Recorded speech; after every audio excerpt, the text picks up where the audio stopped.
क्या आपने फैक्ट्री में इन्वर्टर बैटरी को बनते हुए देखा है? आखिर ये इन्वर्टर बैटरी कैसे काम करती है? तो चलिए आज हम आपको इन्वर्टर बैटरी बनाने वाली फैक्ट्री में लेकर चलते हैं और दिखाते हैं इसकी पूरी प्रोसेस।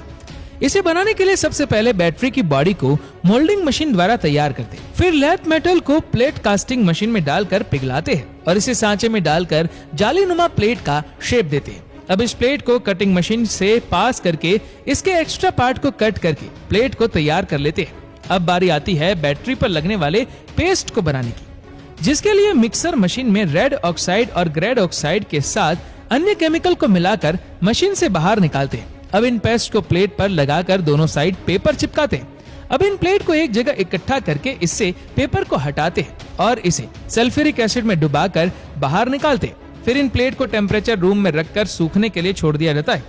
फिर इसे एक सीक्वेंस में अरेंज करके प्लेट के कोने में लगे स्ट्रिप को क्लीन किया जाता है ताकि ये इजीली वेल्ड हो सके। अब बारी आती है पॉइंटेड रोड और स्ट्रिप बिस्किट को बनाने की, जिससे बैटरी द्वारा आउटपुट लिया जाएगा। तो इसे बनाने के लिए लेड लिक्विड को मोल्डिंग मशीन में डालकर पॉइंटेड रोड को तैयार कर लेते। फिर अगले स्टेप में लेड लिक्विड को दोबारा मोल्डिंग मशीन में डालकर इस स्ट्रिप बिस्किट को तैयार कर लेते। अब ग्रे प्लेट और रेड प्लेट को एक सिस्टम में लगाकर उस पर स्ट्रिप बिस्किट और पॉइंटेड को वेल्डिंग करते हैं। अब वेल्डिंग हो जाने के बाद सभी प्लेट को बाहर निकालकर उन पर पीसीबी शीट चढ़ाते हैं ताकि रेड और ग्रे प्लेट के बीच शॉर्ट सर्किट ना हो। फिर रेड और ग्रे प्लेट को एक दूसरे के बीच अल्टरनेट अरेंजिंग करके सेल को तैयार करते हैं।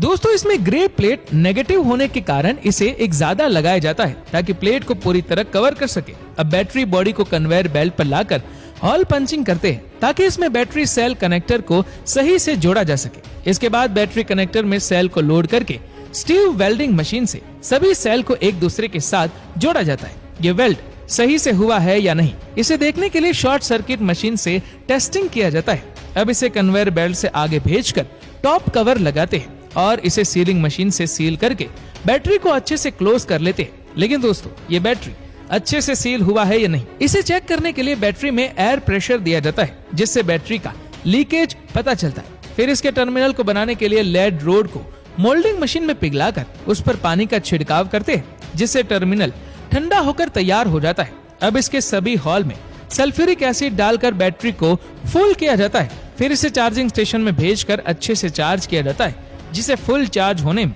32 से 42 घंटे लगते हैं। अब बैटरी चार्जिंग हो जाने के बाद इन बैटरी को चार्ज टेस्टिंग मशीन से मैक्सिमम लोड टेस्ट किया जाता है। फिर इन पर कंपनी का प्रिंट चिपकाकर बैटरी का टेस्टिंग करते हैं और उसी दौरान ट्रगनल कैप लगाकर इसे दूसरे यूनिट में भेज देते हैं, जहां बैटरी पर वारंटी कार्ड के साथ सेफ्टी इंफॉर्मेशन बुक को भी डालकर ट्रांसपेरेंट सीट से पैक किया जाता है, जिससे आपका बैटरी पूरी तरह बनकर तैयार हो जाता है।